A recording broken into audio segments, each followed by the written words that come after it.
is Good Morning Indiana, working for you. A man appearing to take pictures of an unsuspecting woman at Clay Terrace Mall in Carmel has some people concerned. Now at 6 o'clock, we're working for you with why what he's doing is considered legal. Domestic violence impacts thousands of Hoosiers each year. This morning, how officials in the Circle City are working to prevent domestic violence and prosecute offenders. And the Marion County Prosecutor's Office dropping charges for small amounts of marijuana. Why Indianapolis Mayor Joe Hogshead says that he was caught off guard by that announcement. But first, here at 6 o'clock, we want to talk about your forecast. Thanks for joining us. I'm Lauren Casey. And I'm Meredith Barrick. Meteorologist Todd Clausen joining us. We are still kind of sitting in these 90-degree temps. Is it ever going to end?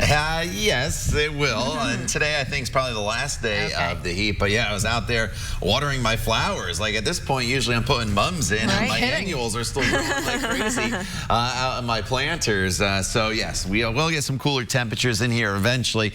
Today is not the day, though. You need to grab the sunglasses before you go here.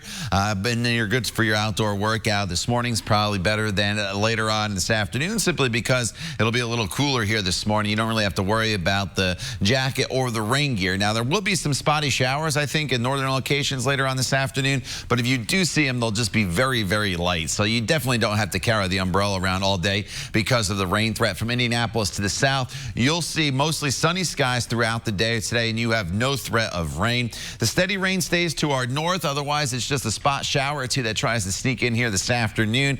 But until then, as you walk out the door, you get this Wednesday going. Starting off at 72 degrees at 8 a.m. We're up to 85 degrees by the time we get to the lunch hour. We'll talk about the rest of the day coming up in just a few minutes. All right, Todd, thanks so much. We are keeping a close eye on your Wednesday morning commute. Here's I-70 and Post Road, a live picture from our INDOT traffic camera this morning. Traffic here is moving along up to speed. No issues for your commute. So let's take a look at our Traffic Now map, where we do have some ongoing road work here in Boone County, blocking the right lane of northbound I-65 at State Road 267. Traffic there is still moving along just fine, though, past the construction. Slow down, stay to your left. That's scheduled to last until about 10 a.m. this morning.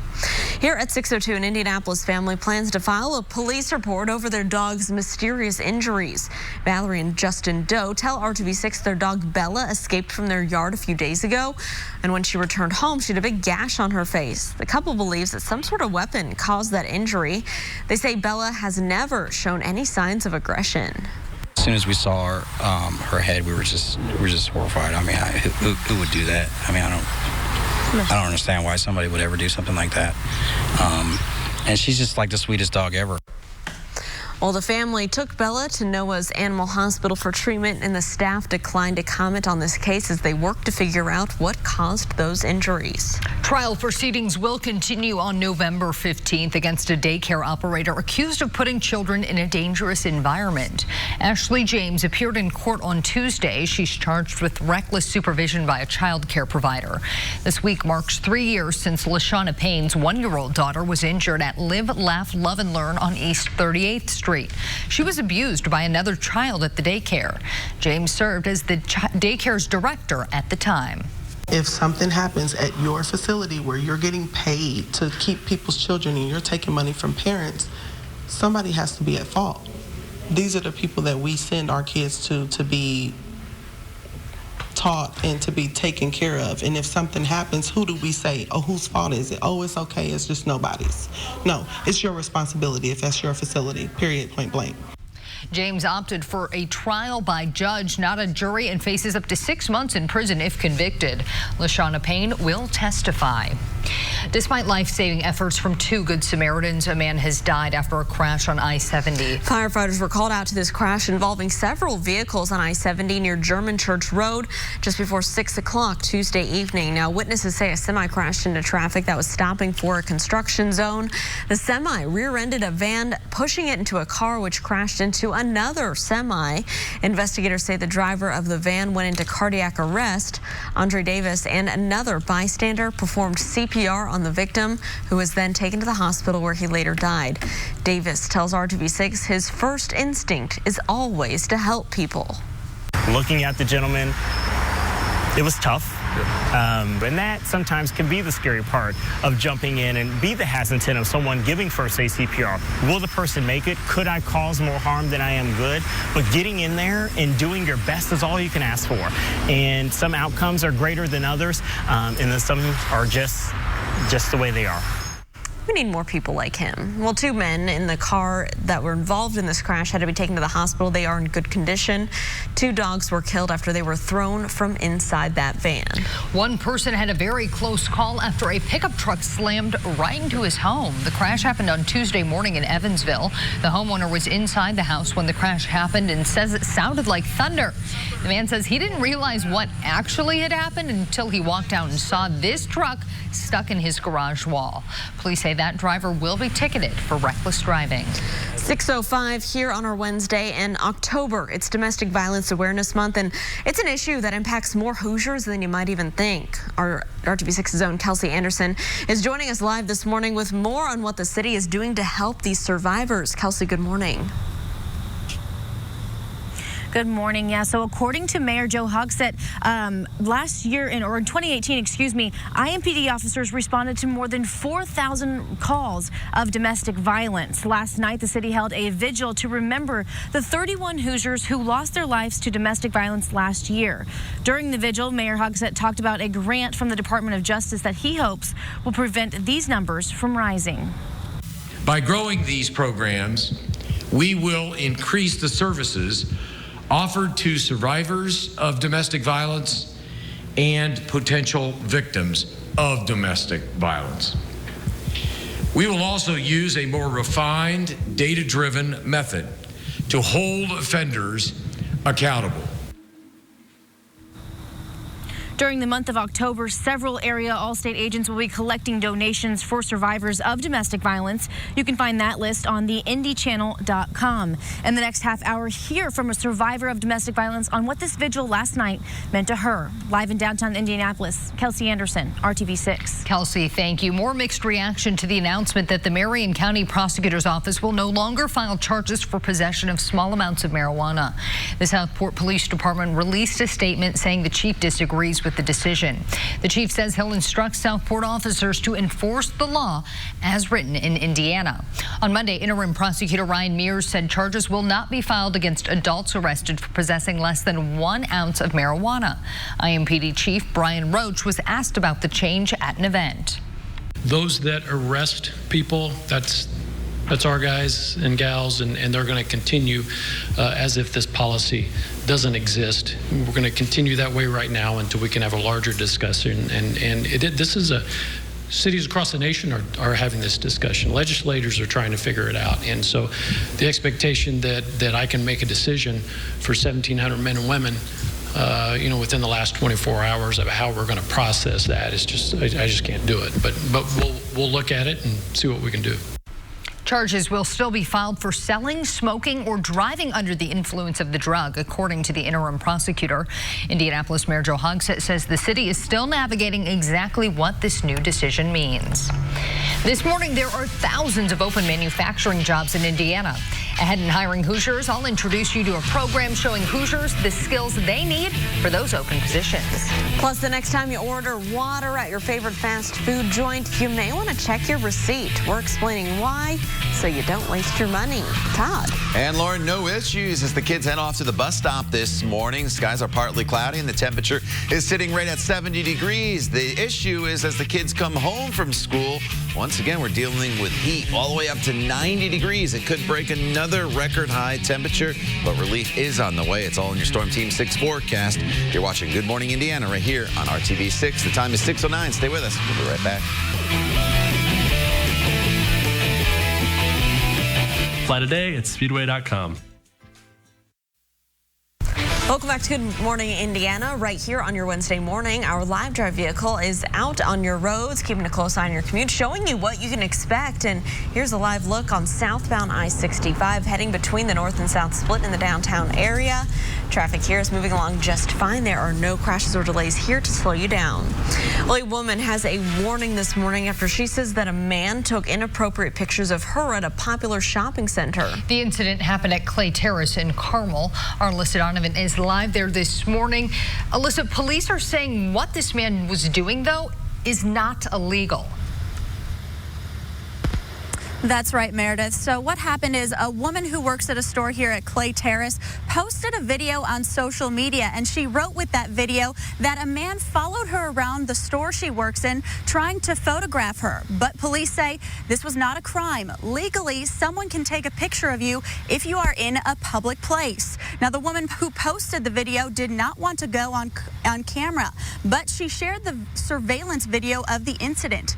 You can see a man is following her around the store and repeatedly trying to snap inappropriate pictures of her from behind.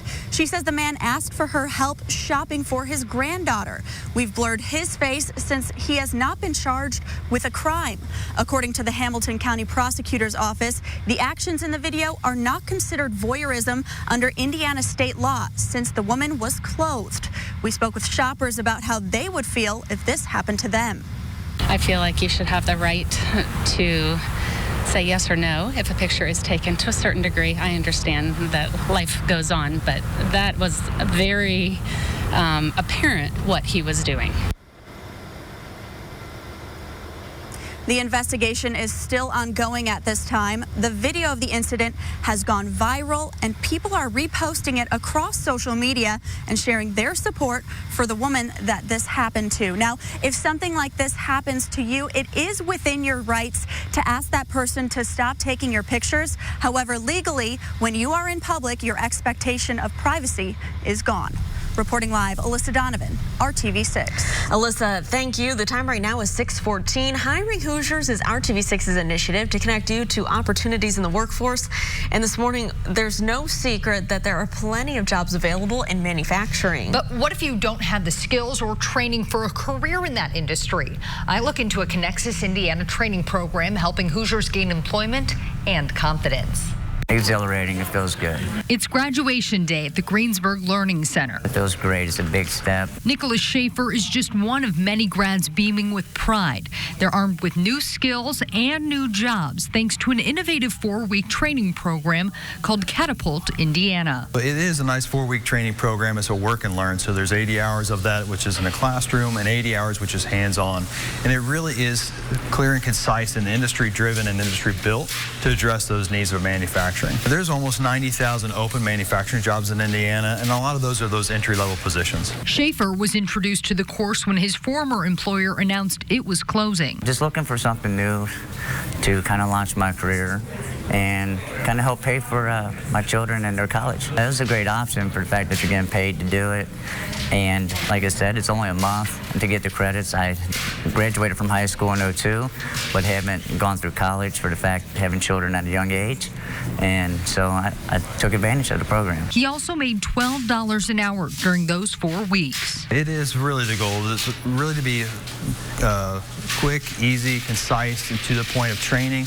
But additionally, what we're trying to do is take the people that are underemployed and give them an opportunity to do a larger career. Schaefer is proof of that. Offered a new job and launched into a better life before he even completed Catapult. I'll be working for Delta Faucet here in Greensburg, Indiana. So I'll be going from making, really low wages from about 10 to 12 an hour to making $17 to $18 an hour.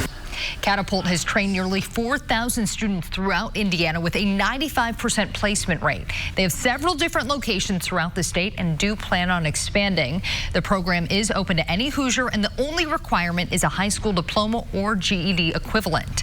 For more information, you can head on over to hiringhoosiers.com. 6:16 right now, and Todd, could we break another record today? Yeah, good possibility. It's all going to depend on the cloud cover building in later on this afternoon. afternoon. And that's one difference between today and the past few days, is that today I think we'll see more in the way of clouds, especially to the north. But I do think, at least in Indianapolis, we could get to 90 degrees, with the record being 89 degrees set back in 1953. And if we get to 90, it'll be the third day in a row we hit 90, but also the third day in a row that we break the record high temperature. So very unseasonably warm as we ended September, and now we are into the first few days of October. The temperatures outside right now sit in the 70s, 71 in Indy, 72 in Bloomington, a little warmer in Muncie at 76 degrees. And here's that cloud cover that I mentioned. Now, a lot of this is going to burn off soon as the sun comes up. Sunrise now not until about 7:45 in the morning. So this will initially burn off, but as this front that's off to our west gets a little bit closer, that's going to increase the cloud cover once again in northern locations. And the further north you are, just a little better chance of seeing an isolated shower or two. Do you need to carry the umbrella throughout the day? No. If you did see this, it's just going to be light. It's going to be brief. You could dart from your car into wherever you have to go pretty quickly. That is the good news. So it's not one of those days where the umbrella needs to be with you throughout the entire day. And I do think from Indianapolis to the south, we should be mainly dry. As you see on TrueCast, any showers would build throughout, I would say, the late afternoon, early evening hours, but they're all very, very spotty. And it looks worse on TrueCast. What this model's not taking into account is how dry the air is. So a lot of that's going to just evaporate before it reaches the ground. But nonetheless, a few of you could see a spot shower or two in northern locations. But outside of that, it's all about the heat throughout the day today. 90 degrees will be our high temperature, and then even into the 80s throughout the evening hours still. So the evening hours remain very warm and very muggy. So when does the cooler air come in? Well, it's off to our west. Look at Bismarck right now, down to 39 degrees. Minneapolis is in the 49-degree range, and the 40s will be with us by the time we get to the day on Saturday in the morning hours. I don't think we get into the 30s yet, but I do think we will be in the 40s on Saturday morning. So for tomorrow, it's kind of the transition day. Still could be a spot shower early, otherwise partly cloudy skies. Temperature right around 80 degrees. Friday, look at that, 67 degrees, much cooler, mostly sunny. Friday looks to be a terrific day. High school football, finally that fall-like feel for some of those games during the evening hours. Then 72 degrees will be your high temperature on Saturday, but 40 degrees in the morning in some locations. So it does get cooler. And then as we look ahead in your 7-day planning forecast, temperatures for the weekend will be in the 70s for high, a few spotty storms on Sunday. But then next week, we remain right below normal temperature-wise, with highs that'll be in the 60s. So today's kind of the last hurrah of the heat, and then more seasonable fall-like weather in store for the end of the week and into next week. Lauren? All right, Todd, thanks so much. Here's a live look right now from our live drive vehicle. Our photographer Shay Goodpaster behind the wheel. This is a dash cam view of southbound I-65 on the south side, heading towards Southport Road. Traffic here is moving along just fine at this early hour. No delays to slow you down, so that is great news if you're heading out the door this morning. And let's take a look at our traffic now map. We're just monitoring one construction zone right now that may cause a few problems for your commute until about 10 a.m. Crews are going to be working in this right lane of northbound I-65 in Boone County near State Road 267. Traffic there is still traveling up to speed. Just slow down and stay to the left. Do you ever order a water with a fast food purchase because you don't want to pay $1 or $2 for a soft drink? Well, you may want to check your receipt next time. Working for you, John Mattery shows you why you may get billed for that water so you don't waste your money. When you order food at a restaurant, a glass or cup of water is usually free, but not everywhere, as one surprised woman just found out.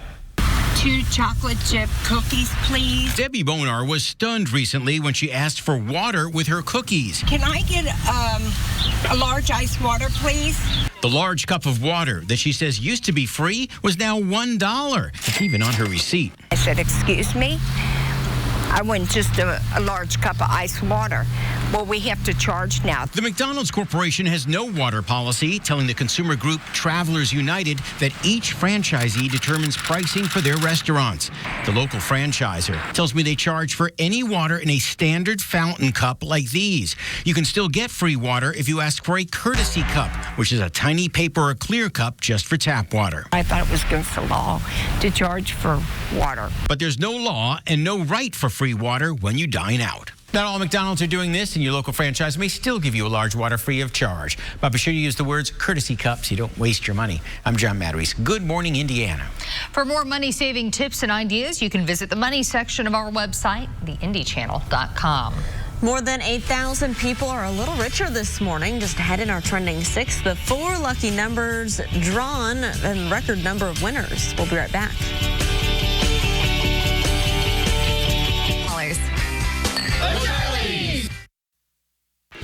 Before you head out the door, it's time for the Trending 6. These are some of the stories that everyone's sharing online today that you'll want to know about. An enormous military jet makes a super low flyover through Brisbane, Australia. The C-17A Globemaster headlined an annual air show and fireworks show.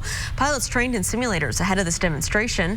Spectators of the event were also treated to a flyover by an FA-18 Super Hornet, but it was the massive C-17 that was the showstopper. Will Smith is heading back to his Fresh Prince roots with the threads to match. His new clothing and accessory line is called Bel Air Athletics, inspired by his hit 90s sitcom, The Fresh Prince of Bel Air. The limited connection is a nod to the prep school he went to on the show. Everything from t-shirts to socks and hats, even tracksuits.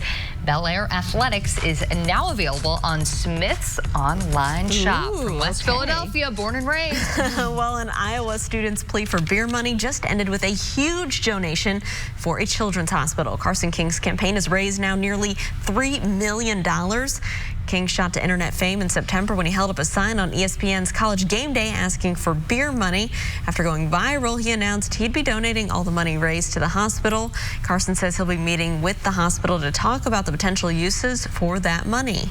And speaking of beer, Yuengling has created a beer with Hershey's. Yuengling describes the end result as a smooth, rich, and delightfully chocolatey finish. The new chocolate porter will be available throughout much of the East Coast starting later this month, but it will only be available on draft in bars and restaurants while supplies last. So looks like you might have to take a trip out east to take a sip. Yes. Well, nobody knows how this kitten got onto a freeway divider here in Southern California, but one off-duty LAPD officer knew one thing: it couldn't get off without crossing several lanes of rush hour traffic, so he pulled over and rescued the frightened little fur ball. And so cute there. The fortunate feline is going up for adoption, and officers suggested the adopter consider using the name Lucky. Well, speaking of Lucky, more than 1,400 people won South Carolina's Pick 4 drawing.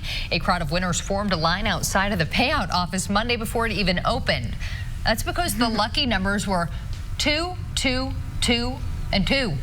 Lottery officials say $3.5 million were won in the drawing. In case you were wondering, a 4-digit lottery game has about 10,000 different winning combinations. Interesting. Is 2 any of your lucky numbers? No, mine's 3. No. Yeah, neither. Me either. I don't have any lucky numbers that I know of anyway. I guess I would go with 6. You got to have something. You got to have something. Come on. I'll tell you what's not a lucky number. 90. Yeah, We're going back up there number. later on this afternoon. As you get out the door here this morning, it's not bad at all. We're a little mild. We're muggy. We're used to it at this point, but we'll be up to 85 already by the noon hour. Now, temperatures in northern locations probably don't quite get to 90 degrees today because you run into a little more in the way of cloud cover and a small shower chance, but we should be at 90 and higher as you work your way to the south, where skies remain mostly sunny. The time now, 6:27. You're watching Good Morning Indiana. We'll be back here in just a few minutes. Stay with us. We'll see you in just a few.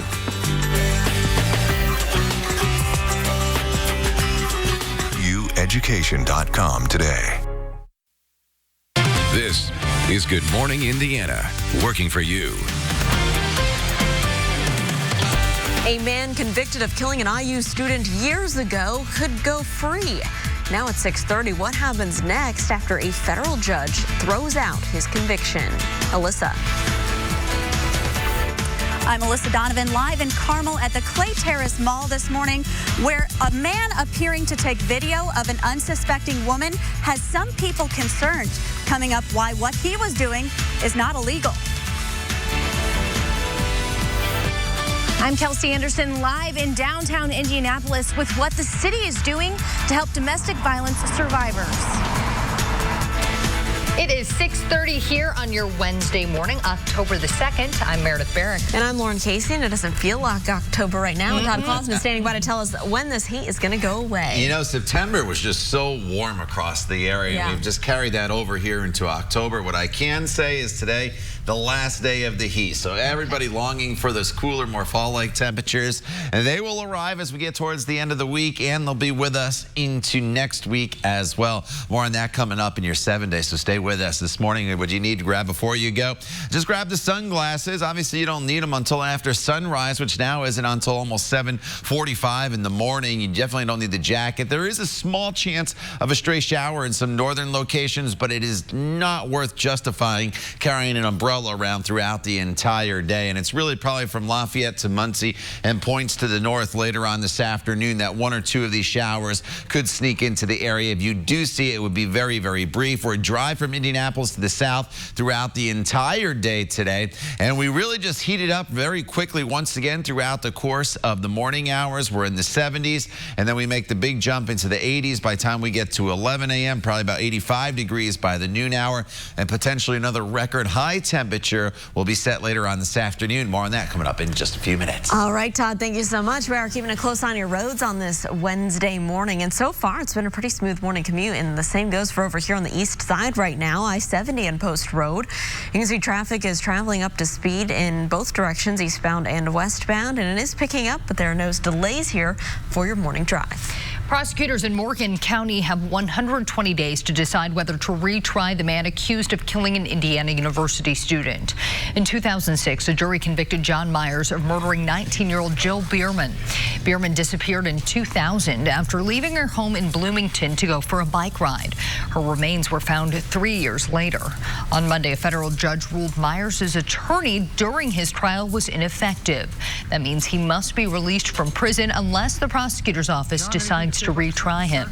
The prosecutor released a statement saying in part, quote, "It is premature to discuss the next step in the case. However, I do plan on meeting with the victims and the investigator before any decision is made." Jill's mother, Marilyn Bierman, had this to say when RTV6 reached out to her.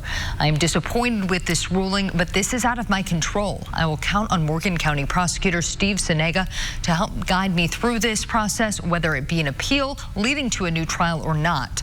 I am more concerned with the emotional toll this will take on family and friends." At 6:33, after 10 months, the search for a missing man in Shelbyville has come to a sad end. Human remains found in the attic of an apartment on East Broadway Street have been identified as 44-year-old Derek Beagle. Beagle was reported missing in December 1st of last year. Police do not believe that foul play was a factor in his death, but investigators and Beagle's sons say there's still many questions about what happened. I hope we get the answer, but we've been waiting on. I know we've been dealing with this for about 10 months now. Like any answer is better than just not knowing. Obviously, it's a process. We wanted to get the information out as quickly as they could, but as accurately as we possibly could, knowing that we're not going to be able to answer everything right now. Police say that Beagle did not live in that apartment complex where he was found. It is unclear why he was there. Well, a woman is warning people this morning to be aware of your surroundings. This after she says a man took inappropriate pictures of her at a popular shopping center. Our Alyssa Donovan is live at Clay Terrace in Carmel this morning where that incident happened. Alyssa, police are saying what this man was doing, though, is not illegal.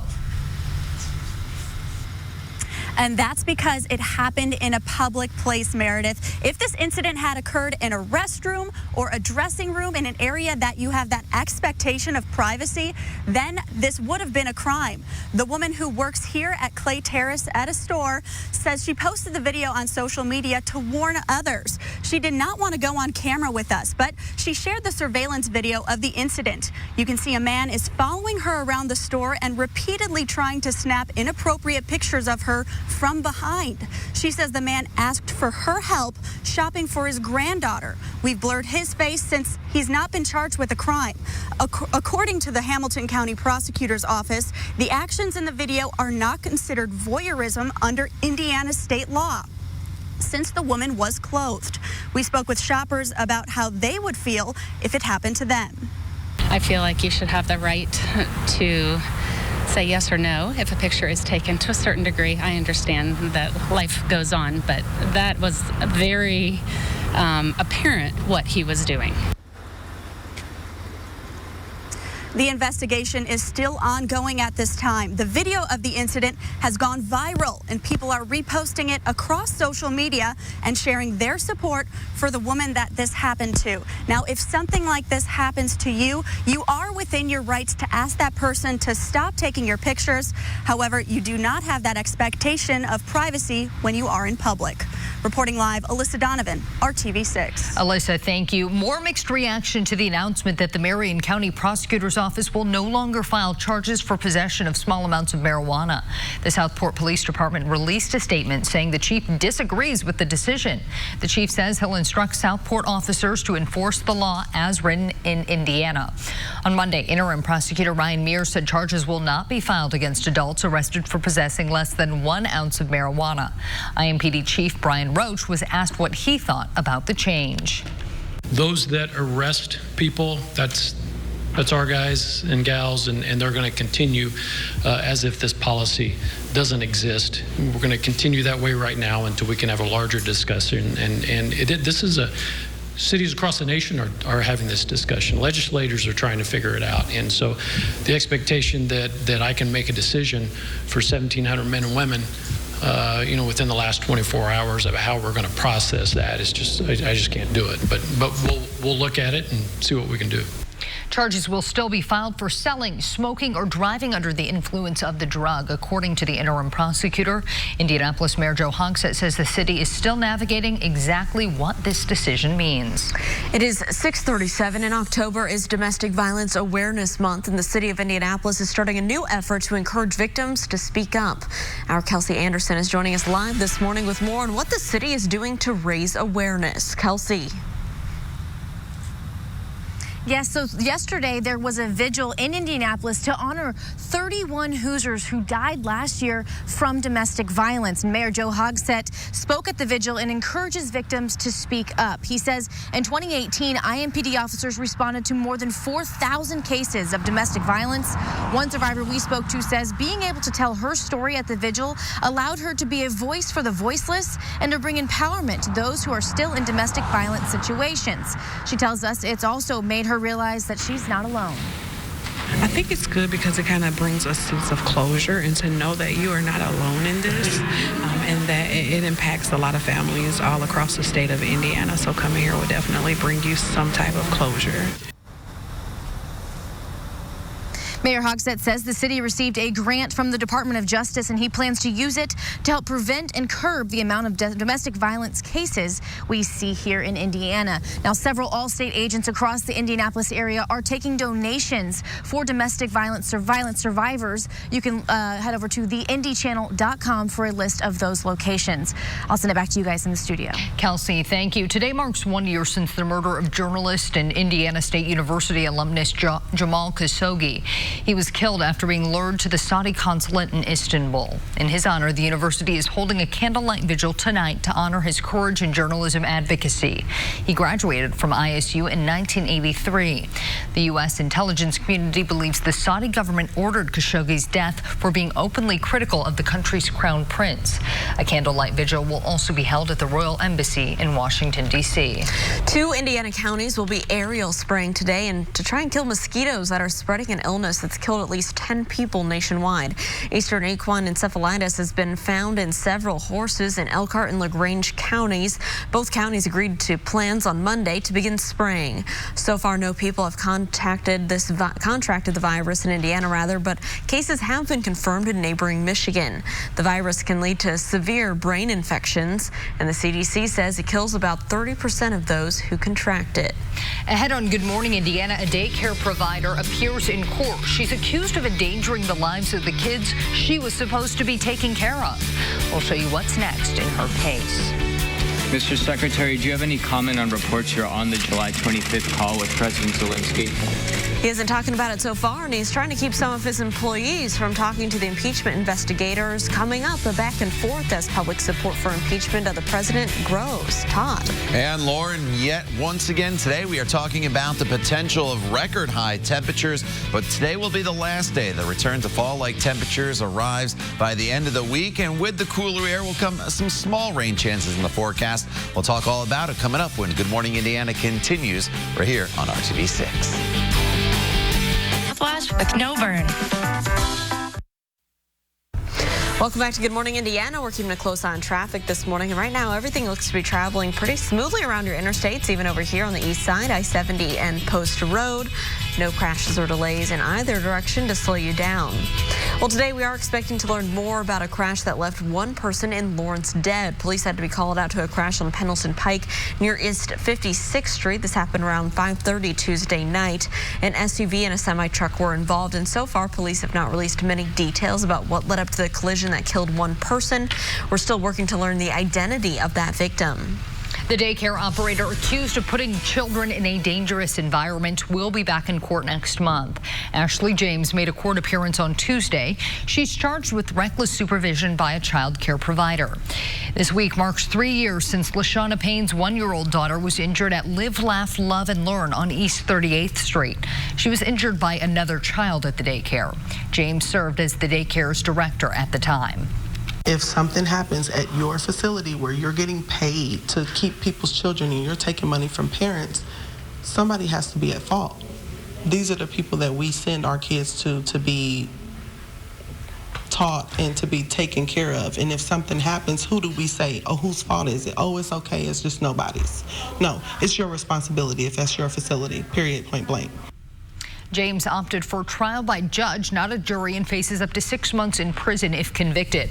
LaShawna Payne will testify. At 6:44, the former Dallas police officer convicted of killing an unarmed man inside of his own home could find out her sentence today. Amber Geiger was convicted by a jury on Tuesday of killing her neighbor. Geiger was off duty when she'd claimed that she'd entered the wrong apartment by accident and shot Botham Zahn, thinking he was an intruder. This is a huge victory, not only for the family of Botham Jean, but as his mother Allison told me a moment ago, this is a victory for black people in America. Geiger faces up to 99 years in prison without the possibility of probation. Mr. Secretary, do you have any comment on reports you're on the July 25th call with President Zelensky? Secretary of State Mike Pompeo avoiding questions about his previous claim that he did not know about President Trump's call with Ukraine's president. But we could learn much more today as the State Department's independent watchdog is heading to Capitol Hill. It's being called an urgent briefing for members of the House on the Ukraine scandal that's led to the impeachment investigation of the president. It comes after a battle of written statements from Pompeo and House Democrats, with lawmakers accusing Pompeo of trying to intimidate his employees from responding to subpoenas. We do want to get to some breaking news we are following this morning. Here is a live look at the scene of a shooting that sent a worker at a plasma center to the hospital. Metro Police got a 911 call around 5:30 this morning from the Saturn Biomedical Plasma Center. That's at Madison Avenue and Hannah Avenue on the south side of Indianapolis. Now, we're told that the victim was taken to a hospital and is expected to be okay. We are working to find out more about what led up to this shooting and the search for a suspect. Of course, we'll have more for you just as soon as it comes into the RTV6 newsroom. The heat is breaking records across much of the eastern U.S. and in Antarctica. Massive chunks of ice are breaking off into the ocean. An iceberg the size of Los Angeles broke off the Amherst ice shelf last week. The 600 square mile chunk of ice has been monitored for decades by scientists. Experts aren't linking this event to climate change. It is considered part of the ice shelf's normal cycle, but the 315 billion ton iceberg could disrupt global shipping, so it will be tracked.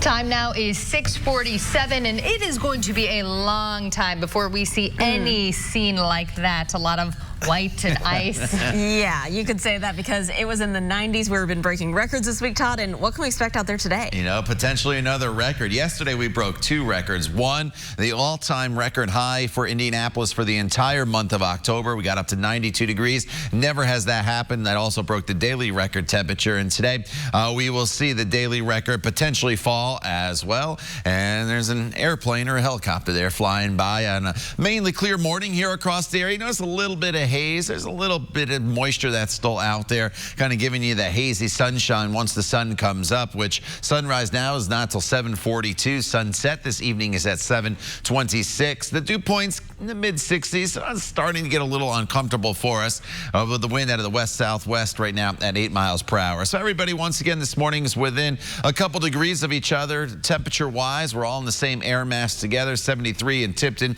72 in Bloomington, with a few 60s out there in our typically cooler spots in Crawfordsville as well as Greencastle. So this morning we're in great shape to walk the dog. We got a big dog for you featured today, a Great Dane just sitting there. Thanks to the Torres family for sending in Chiquas. I assume that's how you say it, so apologize if I said it wrong. But nonetheless, he's a beautiful dog there. And you get green paws here in the forecast, straight across the board. 70s this morning, going into the upper 80s to right around 90 degrees later on this afternoon for your high temperature. So throughout the day, the further north you are, a little more in the way of cloud cover. Clearer skies the further south you go, not only this morning, but into the afternoon hours as well. And it's in northern locations here that you will run the risk of a spot shower or two today. This steady rainfall, that is going to stay off to our north. You don't have to worry about that. But as this front slowly inches closer, there will be the opportunity, I would say, late afternoon into the early evening hours of a stray shower or two in those northern locales. If you do see it, it's going to be very, very light. You do not need to cancel any plans. You don't even need to take the umbrella with you throughout the day today. As if you do see the shower, it's going to be a very brief one. And again, it's going to be on the light side. But because of the added cloud cover to the north, temperatures will be running a little bit cooler, mid to upper 80s. Lafayette to Peru, where it's dry and sunny throughout the entire day today. Temperatures will be warmer in the low 90s from Bloomington over towards Columbus. Tomorrow, it's the transition day for us. The cold front will come through. Could be a stray shower in the afternoon, but the big difference tomorrow already, the temperatures getting up into the low 80s, then falling into the 60s by the time we get to the evening hours. And then by Friday, it is beautiful. 67 degrees, mostly sunny skies, more seasonable. In fact, that temperature is actually going to be a few degrees below normal. High school football games on Friday look great as we work our way into the weekend. Saturday, partly sunny, 72, 73 on Sunday, with just the chance of a few spot storms. So while our temperatures do cool down here in the coming days, the one thing we don't have a lot of in this forecast and what we need is some rainfall. But again, it's just a spot shower chance today, again on Sunday. But even next week, Lauren, temperatures, they will be in the 60s for afternoon highs. All right, Todd, thank you so much. We are keeping a close eye on traffic this morning, and here's a live look at a busy spot in downtown. I-65 at Washington Street between the north and south splits. Lots of headlights making their way across your screen right there. But the good news, everything's traveling up to speed. No crashes right now to report around the metro area. Well, it only took them 16 hours, but the Pacers have finally landed for what will be by far their longest road trip of the season. Probably maybe ever. The blue and gold landed overnight, our time in Mumbai, India. The team posted these photos to Twitter. Check that out. They were greeted by that shot of their own Miles Turner on the wall of the airport. Cool. The team also spent some time autographing a lot of merchandise ahead of the first ever NBA games to be played in India. The Pacers will play 2 games against the Sacramento Kings. They happen Friday morning and Saturday morning, Indiana time. Well, it's got to be a tough day to be a Milwaukee Brewers fan, right? The Brewers were up 3-1 in the 8th inning of the National League wild card game against Washington. The Nationals, Juan Soto signaled with bases loaded. It should have only scored 1, maybe 2 runs, but the ball scooted past the glove of Brewers right fielder Trent Grisham, and that error clears the bases. Washington will go on to win 4-3. Nationals now take on the Dodgers in the playoffs, while the Brewers season is over. Indianapolis Animal Care Services is allowing you to cuddle before you commit. After the break, how their new program lets you spend time with animals before adoption. And coming up only here on Good Morning America, Beyonce's father, Matthew Knowles, revealing his private health battle. An emotional interview about his battle with breast cancer. In 6:52, we'll be right back. Visit the Hiring Hoosiers job board. Welcome back. A busy morning here on the roads in downtown. This is I-65 in Washington Street, where traffic is picking up, but traveling up to speed. There's a new program to help people who may be afraid of commitment, but you won't find it on Tinder or Match.com. It's at the Indianapolis Animal Care Services. IACS announced its new Cuddle Before You Commit program yesterday. It allows you to foster a dog or cat for 2 weeks before finalizing a pet adoption. During that time, you can get a better idea if the animal you've chosen is a good fit for your home or family. If the animal is not returned or a return appointment is not made by day 15, the adoption application adoption application will be processed. For more information about the program, you can head on over to the RTV6 app and click on this story. Well, Target is opening its doors for trick-or-treating again this year. That retailer announcing it will hold a big Halloween event on the last Saturday of the month. Kids who come dressed in costumes will be given candy and giveaways. They'll also get to see an exclusive episode of the animated series Paw Patrol. Target's trick-or-treat event will be held in stores nationwide on October 26th. Okay, you know by now that you're going to have to pay quite a bit to enjoy a beer at an NFL game, but the beer for a couple of Miami Dolphins fans was a little excessive. A vendor at Miami's Hard Rock Stadium was arrested Sunday after charging a fan, wait for it, $724 for just 2 beers during the Dolphins-Chargers game. The Miami Herald says the beer vendor, Nathaniel Collier, took a customer's credit card to charge the person for 2 beers, which can set you back about $20. But police say that guy then used a personal card reader and charged $724. The Suds crime fell flat when the customer received alert from the bank that included not only the excessive charge, but the name of the vendor. Oh my goodness. Busted. There you go. You're probably like, what the heck is that? Yeah. Oh my goodness. Have fun in jail. Yeah. Sketchy. Won't be selling any beer there. Nope. No, that's for sure. All right, it's another hot day for us today with hazy sunshine back up to 90 degrees, which would set a record high. But today is the last day of the heat. Tomorrow's the transition day with temperatures in the low 80s, and then highs only in the 60s as we get to Friday, 70s for the weekend. All right, Todd, thanks so much, and thank you for joining us. We're back right here in 25 minutes and all throughout Good Morning America with local news, weather, and traffic updates. And remember, all your news throughout the day can be found on the RTV6 app. We hope you have a great rest of your Wednesday. Thanks for watching.